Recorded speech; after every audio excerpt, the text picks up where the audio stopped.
Welcome to the Magic of Medicals podcast. I'm your host, Buddy Abrahams. And I'm Terri Allen.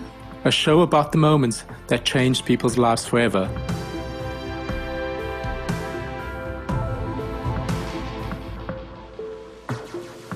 Perfect. Brian, thank you. And welcome back to the Magic of Medicals podcast, my man. Good to see you again. I'm really happy to be back here. It's great to see you two as well. There's been some pretty exciting things happening in your world over the last few months, hasn't there?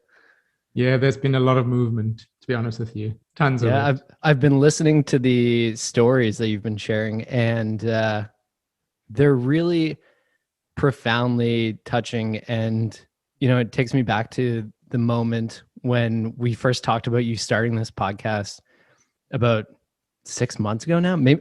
Man, it's almost been a year. It's been a year, hasn't it? It's been a year since we started talking about this. Since we started talking together. Yes. Yeah. And it's funny because when you first told me about the concept for the show and that you wanted to share these types of stories, that was the thing that made me want to be involved with this. I thought, you know, the world needs more of these stories, and these profound moments happen in everybody's lives, but it's not often that you get to sit down and listen to somebody share a story that's as moving as the ones that your guests have shared on this podcast so far. And so listening each week, I think, wow, this is amazing. But, you know, it's kind of what I expected when you first started. And if anything, it's exceeded my expectations because the people who have come on and shared that, it's blown my mind. Some of the things that you've talked about.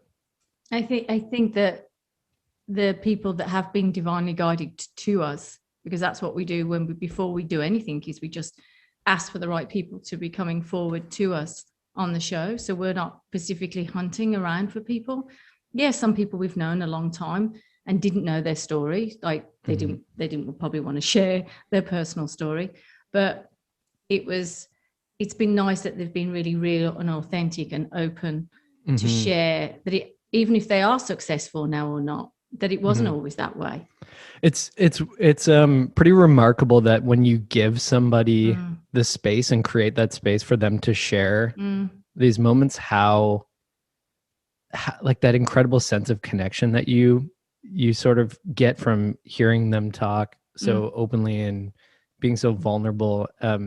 It reminds me, like I also host my own podcast, and you know, whether the podcast itself was successful or not, getting these moments where I get to sit down and connect with an individual on such a personal level is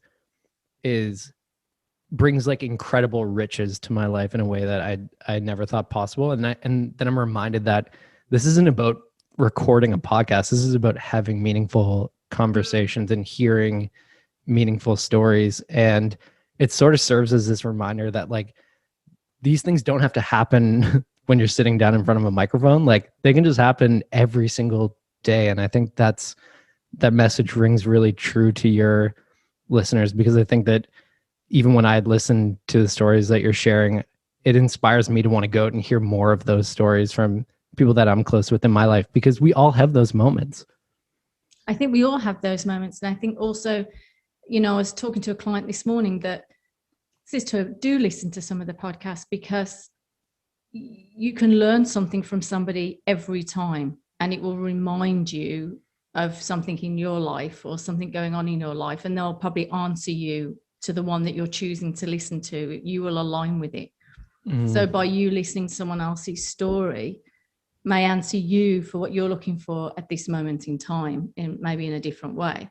So it's like we're speaking, trying to, through people, to speak to others, because we're all connected as one person. It's about giving that person the message that they've been waiting for, or that miracle they've been waiting for, or that divine intervention that they've missed out on, or they're thinking, oh, maybe I just need to go back and reconnect or somehow or the other. But it's been extremely rewarding, Brian. It's been really rewarding. It's a make you feel good moment. And we know when we record it, it's like really authentic. It's really real. They are very authentic, and you know? we feel good. It makes us stay in that alignment and have more compassion for other people, knowing that everyone's going through something. Yeah. The other thing that I find really interesting is that when you spend time having these really open conversations with people, you start to learn that they don't just have this one magical moment in their lives. They have many. And I think that you two are a perfect example of that, because the more I have conversations with you, the more incredible things I find out about your journey, which is why I'm excited to be here talking with you again today, because I think you have a story to share with me that we decided to record this conversation, because I haven't heard about how you ended up in the United States, in LA, because as we've talked about before on this podcast, and for any new listeners, we met in Dubai, where we both lived, where we all lived. And it wasn't until last year that we reconnected that I found out that you guys were living in LA, but I never really heard the story of how you ended up there. So how long have you been in LA now? It's been 3 years now, which has been phenomenal and amazing. But I remember the conversation that I had with you in my office once in Dubai. And I don't know, we ended up in a conversation in terms of where we're going to live or some or the other. And I remember I said to you, I'm going to end up in LA. That's what I said to you. I said, I don't know how it was going to happen, but I just said to you, I'm going to end up in LA. And I don't know if you remember. That, actually. Yeah. How long did you know that? Like what? So I don't know. We visited here about 18 years ago, and I was doing a course. We were doing a course in Laguna Beach, actually, spiritual course. And there was just an energetic pull. We loved it from day one. And I don't know, we came every year then. And it was like a magnet. It was within us. I didn't quite know what it was. I wasn't really looking into the whole thing, but we just organically then moved along. It just fitted like a glove. Yeah. Why did first time? If you knew for so long, if it's been 18 years, you were there and you experienced that energy, what was it that took so long then for that? Because obviously that pull was there. What did it take to actually like get you to? Well, one, we hadn't got Michael decision by then, so we were meant to get Michael while we were in Dubai. That was one thing. And secondly, because of the work that I particularly did there, everything I do is spiritual. I always say to my guides or to my angels or to God or whatever, once my karmic debt or whatever's gone on with me in Dubai, because I was there a long time, 20 years, that's long. I did say to them, when it's finished and when it's done, you can move me. But I didn't want it to move without anything being completed there. And so I had things like my children's books, Michael. There was a lot of important stuff that needed to come to form our way here. That was for me. For us, it was Michael, and for you, For me, it was probably with my work, because I wouldn't be doing the work that I'm doing now if I didn't get all the connections that I did in the Middle East and travel the world while I was in the Middle East, where I've built up all these connections. And I wouldn't have been able to do what I'm doing today if I didn't build up all those connections and meet all those people. I think that I find that, there's a lot of people who probably identify with this feeling that I have about wondering when the time is right. So like you're putting yourself open to God or to the universe to like tell you when the time is right to make this change or make this move. How clear is it when you know that? Is it a definite thing, or is it a thing that sort of takes some time to understand? It took a time and it took patience, because when I was ready then a bit later on, it wasn't coming. I was like, my patience was like a whole different level. And, that's one of my lessons in life, was to become more patient. And that really stretched it out. Like it was really to the last moment. But looking back, it was the right moment that was chosen. And so was it 3 years ago that moment was clear, or was it before that? And then it just took some time to sort of set up and make that move. Took 2 years for the visa, the green card, right? Correct. But which I thought was a long time, but people said, no way, that's quick. Like, I thought that was long. but also prior to that, we started manifesting to live here. Yeah. Okay, so we started manifesting to live here because we wanted to live here. How? We had no idea how we're going to end up here. We had no idea. But what we did is we kind of put it out to the universe and says, you know what? This is where we'd like to be. Take us there. If it's the right place for us, if it's in alignment with us. Correct. It's very important that people ask that, because sometimes they get to a country and they go, oh, I don't really like it here now. You know, is it aligning for us? If it's for our highest and best interest. Yeah. So when you say that you were manifesting it, were you sitting down and repeating mantras, having a meditation where you're like having a shared experience about that? Or is that just like something that is intuitive? The first thing was, and people will laugh, but we did get a vision board. Yeah, we did. Yeah. We got a vision board up that was hidden. And Buddy printed out, I don't know how he did it, but he put our names and our faces on a green card and put it on the board. I don't know how he did that. So what I did, I physically took our name and I printed it out, but I physically made it Did you make on the computer, yeah. And I put our names on there and our physically pictures. and our pictures, and I just put it on this vision board. But on this vision board, we had a home on there, we had a car, we had we as a family. We were but just focused more on in the terms of the green card. At this point in time. Are you going down to like to the local print shop in Dubai and printing out fake green cards with your pictures on it? Because I imagine that. I don't know how he did that. I was like, I looked, and I remember going into the dressing room, looking at it, and I'm thinking, what the hell? But he got our picture and our names on these little print out green cards, and it was a great idea because it obviously worked. I love vision boards. I think that they're incredibly powerful. Just that idea of seeing an image of it allows you to easily visualize that thing that you want to like sort of manifest into your life on a daily basis. And we didn't basically, you know, it wasn't hanging off that vision board because it was in the dressing room in a wardrobe area. So you'd have to only see it when you go in and get clothes. So it wasn't hanging for you to see. It was like when I'd take clothes out, I'd look at the board and that was that. But it was more, we were just basically. We put it up there and we let it go. We left it. Yeah. We left it. It's not like we were watching it every single day and looking at it. We just put it up and left it. But it was a weird situation for us because I felt we came in a bit backwards because we got our house first. And yeah. So she's going to explain to you how it's going to work out, because if I had to explain to anyone how this worked, no one would understand it at all whatsoever. It all came in backwards. It's wild because I mean, without you even starting to go down this path, like I think, you know, you have a South African passport, Terri, you have a British passport. Like it's hard to. And Michael was Ethiopian. Michael had at the time had an Ethiopian passport. Now he has an English passport. Yeah, so we had three different passports. And it's hard to emigrate to the United States. So to hear everybody actually says to us, "You won't get one."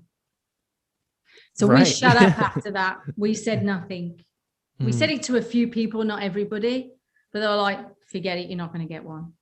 And so we shut up after that. So how do you get your house first? Well, we were meditating that time we were meditating. We were in a trip in Brazil. We were meditating and we kept saying we would, you know, we put down with like a house in California, in Los Angeles.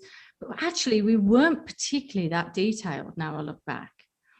Like we just wasn't detailed. I don't know what was that. Normally we didn't put detail in terms of which area, where, nothing at all. But we got a message that we will tell you when it's time to go and find a house. So we were in Brazil on this spiritual retreat and we met a couple. And I was helping them with their children. Spiritually, what was going on there was a lot of spiritual energy, and we were trying to guide them and help them. And we ended up talking to them and becoming friends. And he was a realtor in LA. But what's fascinating is that he's from Iran. Yeah, he wasn't from here. So there was a connection already because we lived in Dubai and I traveled to Iran all the time. So it was almost like, okay, he understood the culture, he understood the culture. So we started just clicking and connecting with them, and we chatted. And then we meditated again. We left it. We said we wanted to find a house and this and that. And he said, let me know when you're ready. So we were meditating. And then I said to Buddy, now is the time. Now is the time. And this was how many years later? This was in 2 years later after we met them. Yeah. And Terri came to me, she said to me, now's the time. We have to go now. Okay, wait. So you were in Brazil doing this spiritual work with. That's how we met the connection of the realtor. You met the realtor there, and then it wasn't the time then, but 2 years later, you're back in Dubai at this point. Yes, we're still in Dubai, and we meditated, and we got the message like, now is the time. And we also got the message, your house will be the 5th house on the first day. So I said to Afan, I said, there's the Eid break coming up. I said, what I'm going to do is, let me fly your mum out to look after Michael. My mum lives in the UK. I'll fly your mum out to look after Michael. And we're going to go for Eid to LA. And I remember when I said to a friend of mine, where are you going for Eid? I said, I'm going to LA. They're like, you're going to LA? I'm like, yeah, I'm going to LA. It's far, It was far. It was 15 hours. Yeah. And also the price, and I want to tell this to people because the price of the tickets was ridiculous at that time. And everything. And Buddy says to me, and I sat there and we really procrastinated because I said, oh my God, this is so much money to pay for a ticket and to go there. And then we just thought, fuck it. We're just going to go with it because we got the message to go. Because now is the time. Normally hold back because of funds, Yeah, absolutely. And I said, let's do it. And we just thought, I'm going to trust and do it, even though I was panicking because it was a lot. Anyway, so we did it. Flew off to LA, met this couple that we met in Brazil, and we said to them, this is what we're looking for, the type of house. He already started putting out a whole bunch of emails to me prior to we arriving in LA and saying this is available. And I said to him, no, it's not any of these houses at all. I said, let's keep looking. So I said, we're coming. We got here. Terri got the message that it's the 5th house on the first day. We went to the first house, nothing. No. Went to the second house, nothing. We got to the 5th house. And this is the house we're in. And this is the house we're living in. But we didn't choose it. What happened was the energy was so clean. The woman had it. It felt like nobody had lived in here. Everything was white. And I'm a white person. I love white. Like if anyone asks me, they go, oh, Terri always wears white, And the house was white inside. A carpet was cream, pure cream white. Everything was clean and pristine and white shutters and the energy was really clean. And I was like, okay. But again, this is where your ego mind comes in. We still kept looking for the next 2 days. What a waste. Could have had a nice time to correct, just chill at the beach or something. So we went round for the next 2 days down to Orange County, out here, blah, blah, blah. No. Was it when you've been told that it's the 5th house on the first day? Yeah. Yes. That like how clear is that message to you? Because like, are you going to the 5th house on the first day going, oh, the next one will be it? Well, no, I didn't actually, because we were so jet lagged. I didn't know where we were because you know what it's like, right? Right. That I was not counting. It wasn't afterwards. There's how many houses we've seen today? Which was the 5th house? Oh, okay. So we weren't quite. Actually, now I look back, I don't think we were in body. I don't think we were grounded. I don't think we were in body. I didn't, because I just thought the energy of the house was nice. Actually, we're stupid. We didn't check the piping. I don't think we checked anything, did we? So what happened was that after the 3rd day we were here, I said to the guy, I like the house that we saw, and I described him now. He says, oh, okay, perfect. He says, but he says to me, this is the price. And I'm like, no, it's outside our bracket, the price. I said, it can't be. I said, it's outside our bracket. Yeah. He says to me, I tell you what we're going to do. Why don't we write a letter to the owner of the house and explain to them, where do you live? What do you do? Including what do you do as a living? What does Terri do? And let's see if they will be able to match the price that we're looking at to purchase the property at. Are you talking like a significant in terms of like it being out of your budget, was it like significantly higher than your budget, or was it like just marginally significantly out of our budget? Mm-hmm. Significantly. And I said, you know what? We got nothing to lose. We'll write a letter. Hand wrote it. Right. Yeah. Gave him the letter. We just waited. We waited. And the night before we were about to leave to go back to Dubai, we got a call to say, it's okay. They'll accept it. She's going to give it to us. Whoa. You know, so that was, I think she cared so much about her house energetically, because you could feel the energy was very clean, that I think she understood. I don't know, there was just a connection with her, even though we hadn't met her. She was going into an old lady's home or person's home, you know, but I felt she wanted to pass it on clean. I don't know. I just had this feeling. So, okay, like this,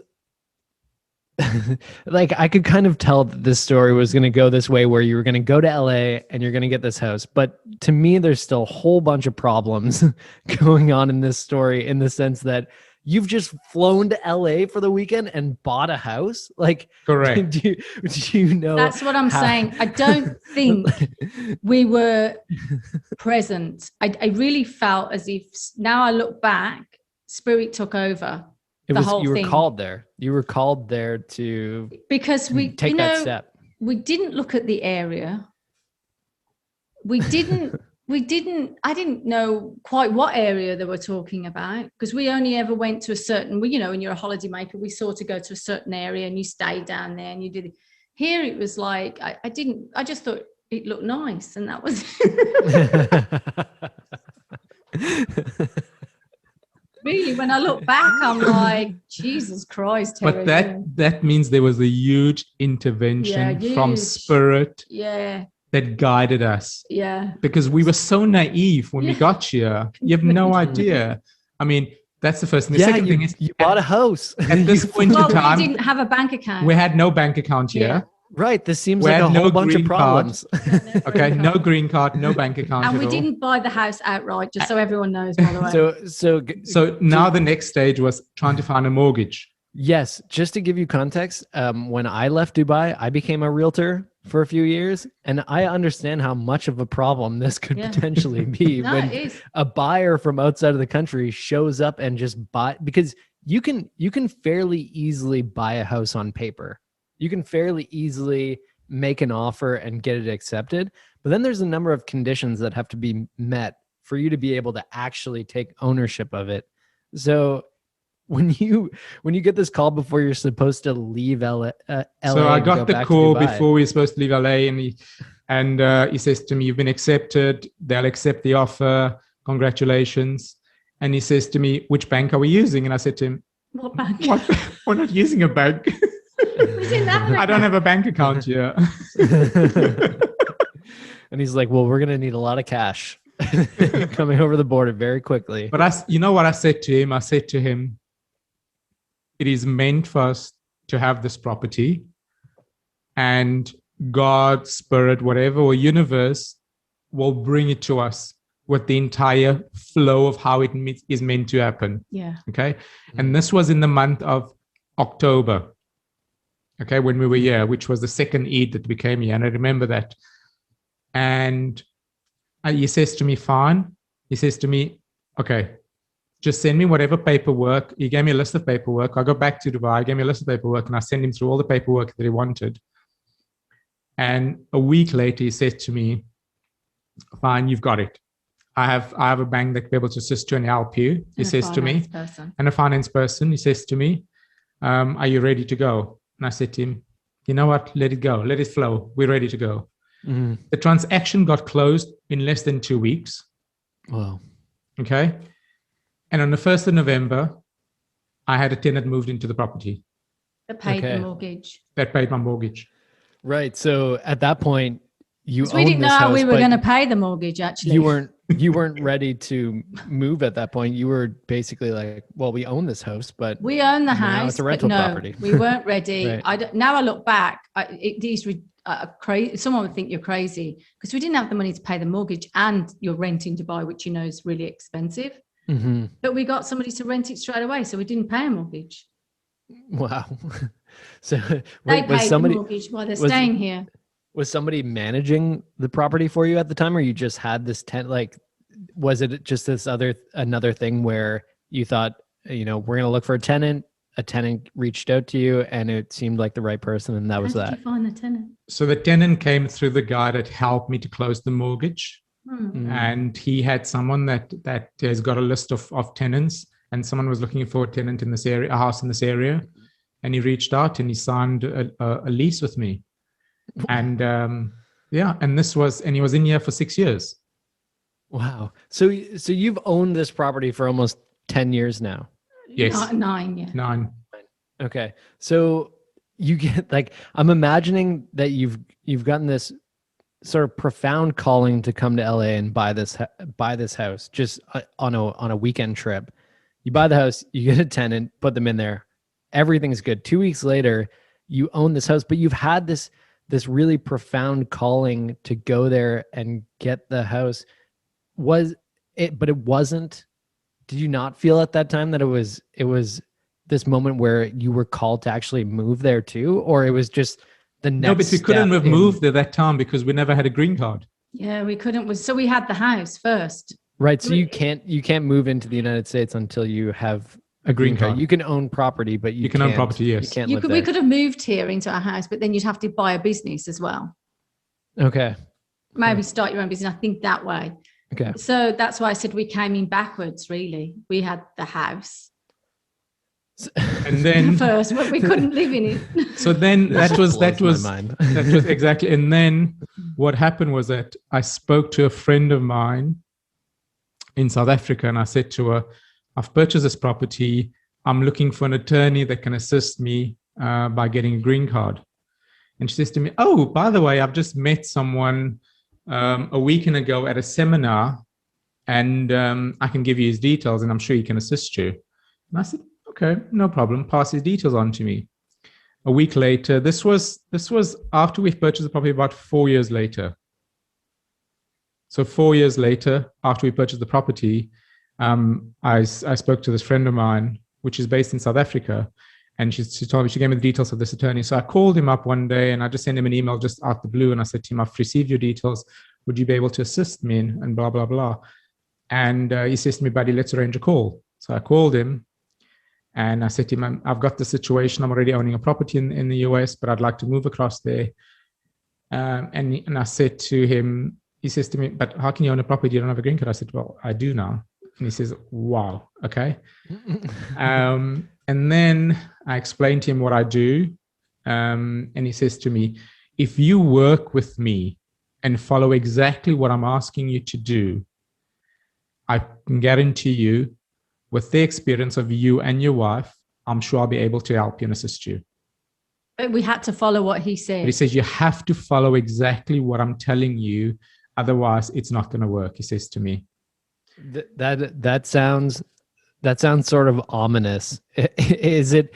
Because I imagine that being told that you have to follow a set of step-by-step instructions or it's not going to work sounds like there could potentially be something in there that you're not going to want to do, but you have to do. Correct. To make this work. Well, it was more me. Yes. It was, yeah. I'll tell you how we get there. I'm not doing what somebody else tells me to do. And he was like, but anyway, I did. And he gave me the price, and the price was a fraction of what I thought it would have been. Yeah. It was extremely low. When I hear what other people pay. Like really low. Anyway, and I said to him, fine. So I gave him all the documents and everything. And I remember it was in July, 2 years later in July, I got an email from him and he says to me. Oh, yeah, but before that. Yes. It was, what I did was in Dubai was I was so ready and I was so done. Like I was so done with everything, not in a negative way, because I did enjoy my time in the Far East and Middle East, but it was more, I was just done, So I started packing up the house.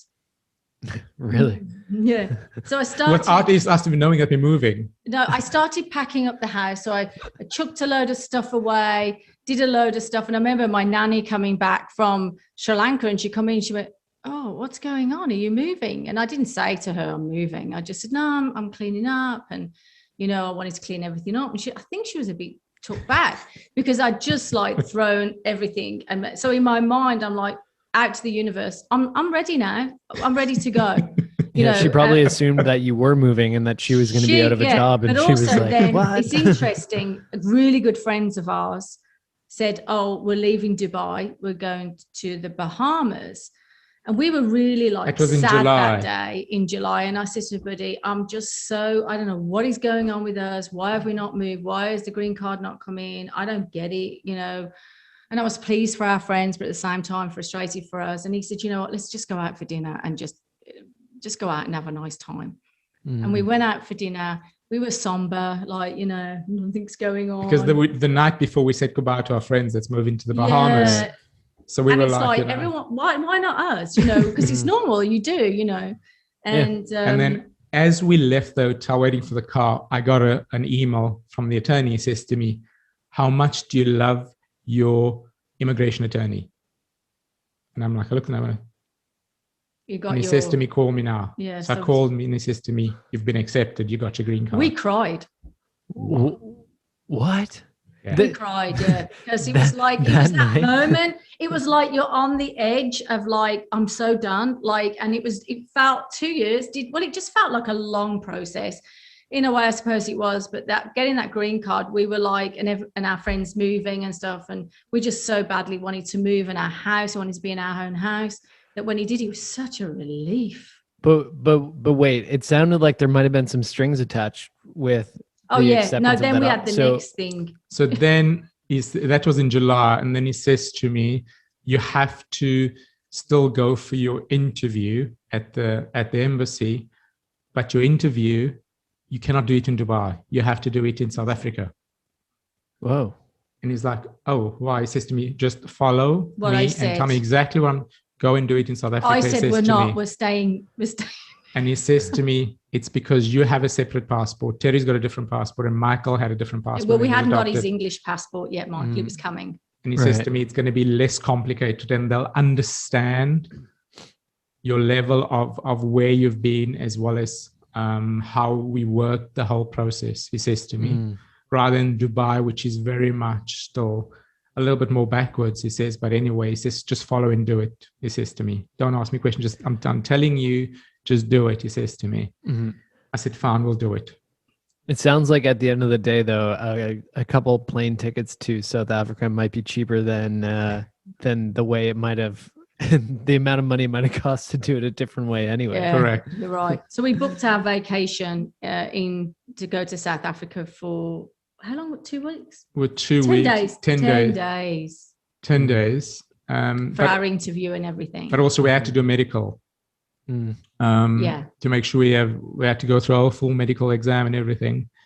And I remember we were standing there doing the interview and the guy was talking to me. And I mean, the week before I was telling Terry, okay, remember this date, remember when we got married, remember we got Michael. I was giving I don't remember dates. I don't remember numbers. So I was sitting there recycling. What date was that? What date was that? Okay. What date did you get? I was like panicking because if the guy's going to ask me, I'll probably go, I don't know. Like, you know, I know my birthday and his birthday and that's about it, you know. But he was like, you've got to get it right. If you get it wrong, blah, blah, blah. So I was really stressed. So anyway, we got the interview. He asked me like 2 questions. And he just says to me, but he signed this, blah, blah, blah. She goes, when is the interview? He didn't ask me anything. I said, it's done. He asked me, could I put my fingerprints? Is this my name?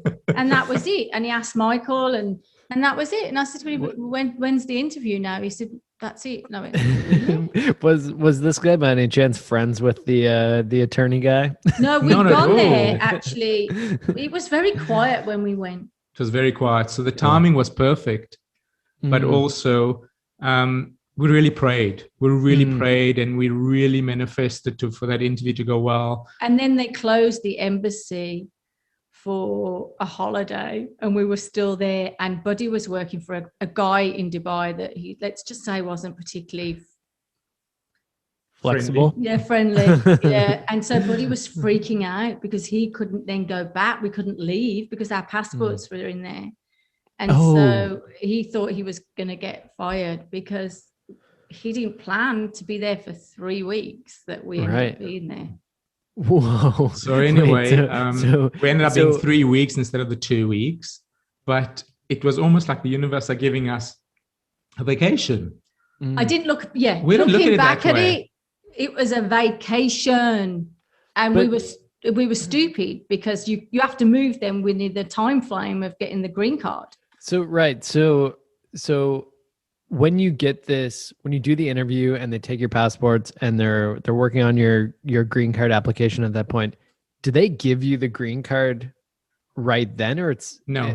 So what they do is they give you a visa that goes into your passport, and then you have a certain amount of time, like 6 months, to move. Okay. And then how does what does the green card allow you in terms of like coming and going from, so like I'm familiar with residency in the UAE. It's exactly the same thing. Okay. So you can basically come and go as much as you want. Yeah. It's exactly the same. But you don't have citizenship. So the next step after getting a green card would be a citizenship, Yeah. Okay. So when you get the green card and it's in your passport, how long until you have to move? So what happened is that we kind of got the visa and the passport, and then we flew back to Dubai, and then it took us 4 months to pack up. Okay. 4 months to pack up the In house. Leave your job. I resigned from my job. I gave them 3.5 months notice. Okay, but this, like, logistically, this makes sense to me, but I still can't wrap my head around the fact that you're just packing up everything and going to live and move to a new country, because it's not like you have job offers there at this point. Like, you don't know what you're going. You just own a house there. You know that you want to be there. You're being called to come to this place. Is like, how do you feel about packing up everything and leaving everything in Dubai? To be honest with you, I was ready at the time. I was ready. I was mentally, spiritually, physically ready, because I was there for 15.5 years. And it was a time where I was like, okay, I was getting bored of my job. I was in a state where I wasn't happy anymore doing what I was doing. And it was time for me to move. And I always wanted to move to LA. So as Terri always wanted to move to LA. But we wanted to make that change. Did you have any idea what you were going to do for work, though? Me. You know what? We were very, again, looking back, innocent in the way that we were, the way we went. Because I remember calling a couple of friends of mine and I says, can you just go around and look at our house and see that I'm in the right area? I think she was a bit shocked, because it's just like thinking, you got the house for 6 years, you don't even know what area you're in. I says, can you go check the area, that we are in a good area and everything is good? And she came round and she said, you pick a great area. She said, it's great round there. It's really nice. And you did really good. And I was like, where is it exactly on the map? Like, you know, and then I thought, okay, we're in this area. And then for you, it was, I'll get a job, right? Yeah, I mean, But the thing that's so striking to me is that, so look, like, we live in a world where, you know, there's people who suffer. 20% of the population has mental illness. Probably a larger percent of the population struggles with their mental health overall. Lots of people suffer from anxiety. You know, worries are constantly a thing that take up people's mental capacity and energy all the time. Like, I mean, I feel anxious about work and life and the future on a day-to-day basis. But the thing that I find so striking about the two of you is that it almost feels like you never have any worries. Like it's almost as if that you're. I know we do. So, and I want to dig into that, because like, it's your confidence in these decisions and knowing that this is the right path. Is there a lack of worry around wondering if that is the right decision, or does that also come with its like own bundle of like self-doubt and concerns and wondering if it is the right decision, or if you've made this huge mistake, or is it just something that you feel really confident? Okay, I'm going to tell you, when we arrived in the US, I was in shock.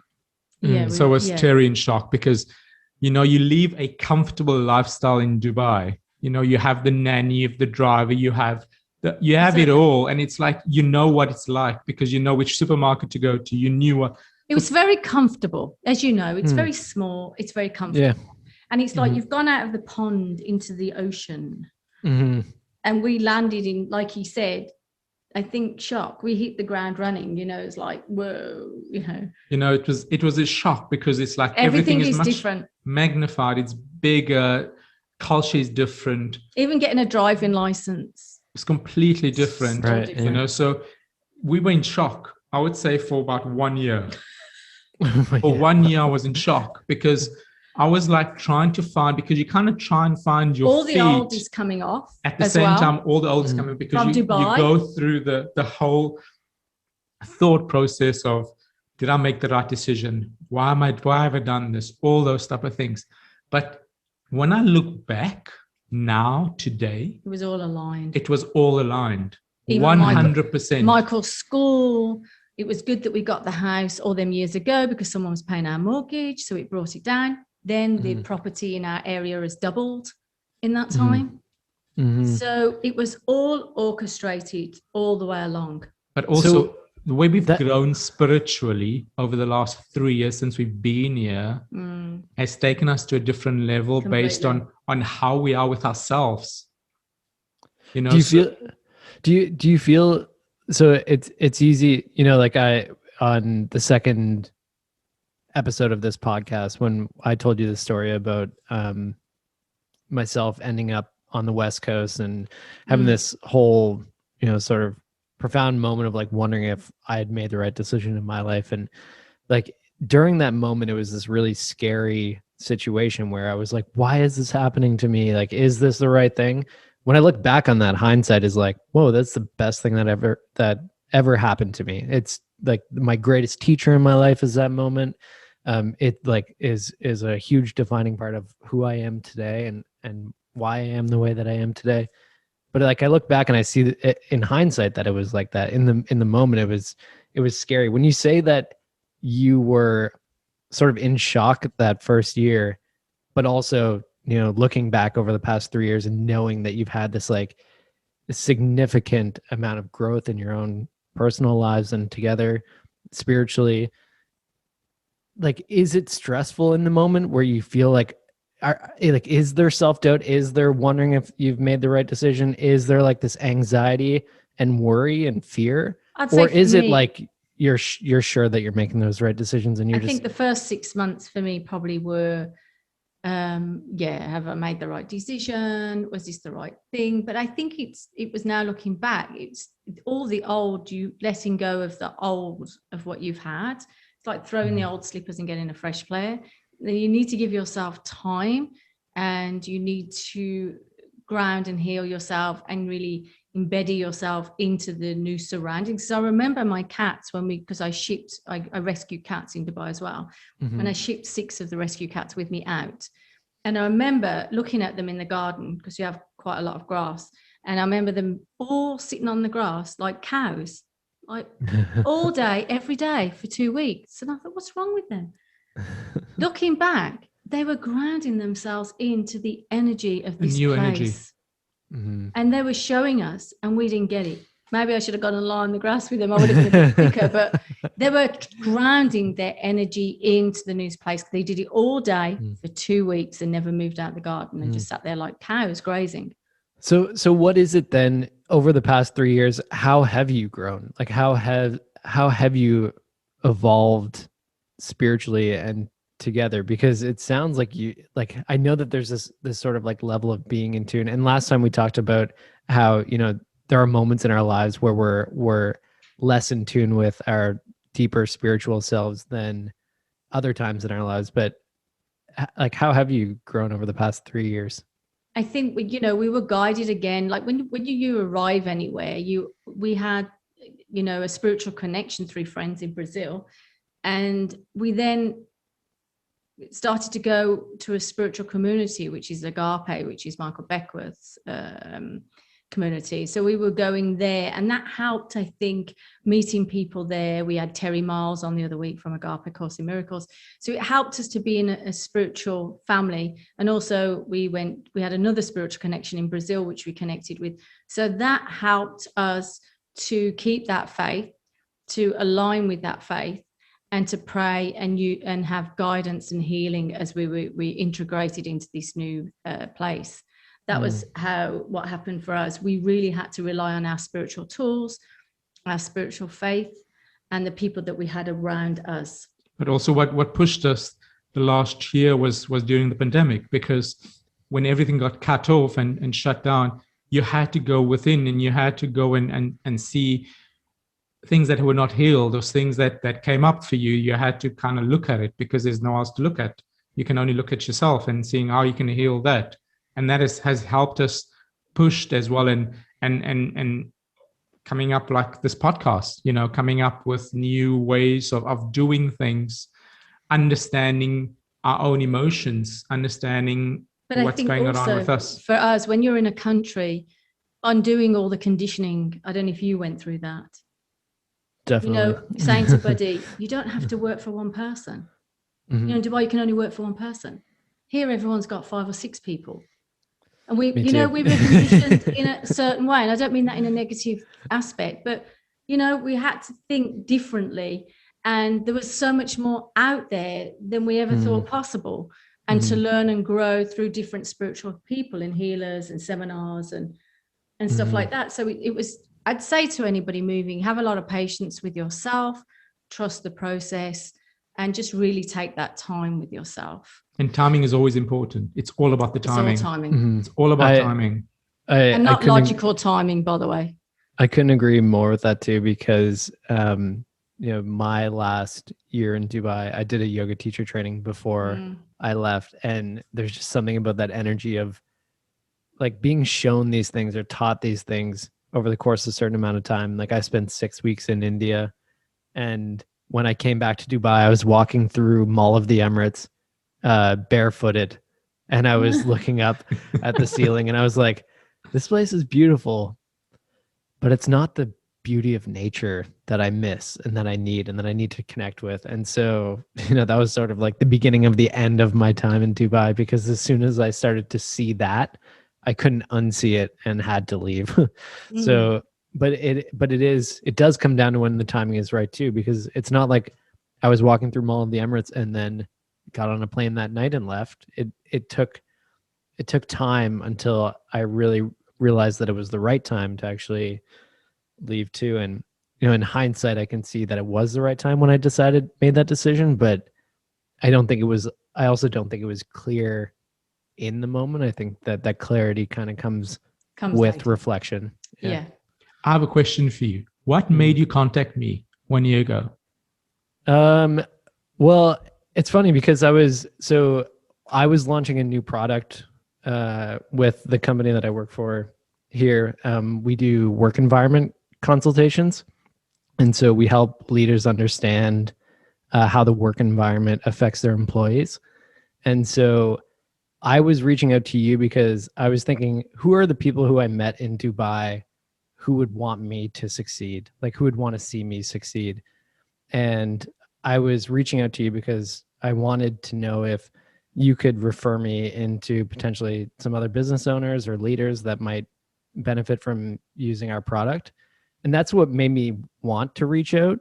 I think it's funny because I say that made me want to reach out, but when I actually reached out to you, I didn't ask about that. You didn't actually. Because I also believe that things happen for a reason.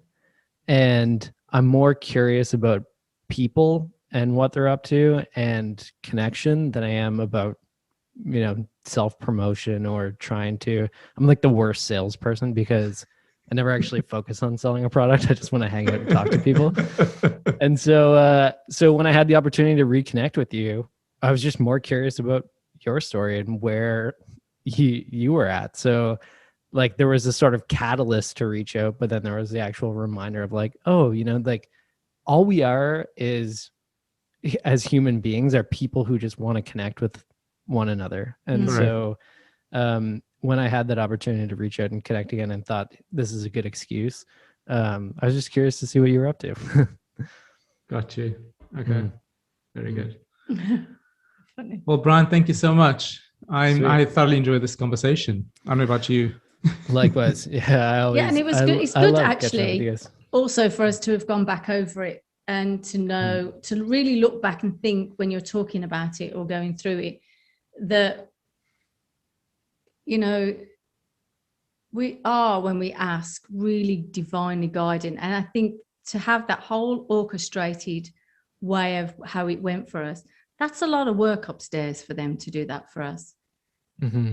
And I think it just gives me more, or for me personally, because I don't like to speak for somebody else, that more peace in my heart, knowing that we are so supported and guided that we don't even aware of it. I wasn't aware of it. Mm. Do you know what I mean? And and to know that that whole thing is there, and I don't think I appreciated it enough until talking through it again today. Mm-hmm. You know, that there is a lot of work behind the scenes that we don't particularly see if we're asking. I think, and we're really grateful for that in our life, because that's what gives me peace. And I think that's the benefit of things like reflection, like journaling, like meditation, like those moments where we can go back and revisit the experiences that we've had, because like I said earlier, with reflection comes clarity. And I think it's really valuable to, you know, my therapist talks about it as, she says that all of the memories from our past, you can think of them like pieces of paper, and the good memories that we've been able to reflect on and think about, those are neatly folded up and put in this like file of all of our experiences. But the ones that carry trauma with them, they're kind of crinkled up. They're kind of crumpled up a little bit. Yeah. And with reflection, we can actually pull those crumpled up pieces out, sort of iron them out, and do our best to fold them up as neatly as possible so that we can fold them and file them away, so that it's easier to reflect on the next time some of those emotions come up. And I think that that's the true benefit of reflection and conversation and being able to process these experiences that we've had. 100%, and really trusting and having that connection and asking. As Abraham Hicks says, you know, that it's always listening, the universe, and it is. And I think we just don't stop to think about everything that we've been given, the whole detail and orchestration of it. Yes, we are a part of it, but really not so much as what it is, you know, behind the scenes, divinely guided. So, you know, it's really having that in our life, I suppose, is the core being of who I am, and I think we are. We are. Thank you. Thank you so much, Brian. I thoroughly enjoyed it. I'm sure Terry did as well, but thank you so much. It's always good talking to you. And if anyone's got a story to share as well, we'd love to hear from them. Please feel free to contact us at info@themagicalmedicalspodcast.com. That's info@themagicalmedicalspodcast.com. Thank you so much.